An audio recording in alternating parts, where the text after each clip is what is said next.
कार्तिक पूर्णिमा बा आम मानकर प्रिय डंगा भसा पर्व पिलादिने एही दिनटी समस्तଙ୍କର प्रिय थाए हेले यार महत्व तात्पर्य काहाको भी जाना न थाए। तो धीरे धीरे जब मुझे महत्व तात्पर्य विषय जानवा चाहिए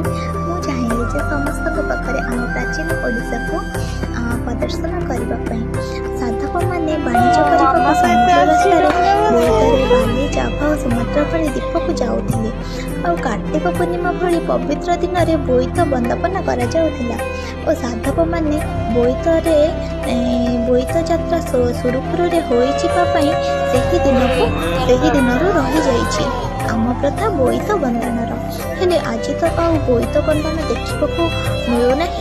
हेले शुणी कल्प पर्वर तात्पर्य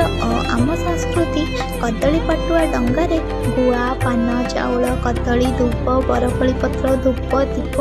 रखी आमे मन पकाई था आम प्राचीन ओडिशार समुद्र इतिहास को यही इतिहास को बंचाई रखापी आम भविष्य चलतु समस्ते मिलमिशि डंगा भसा पर्व को खूब आनंद पालन करवा। जय जगन्नाथ।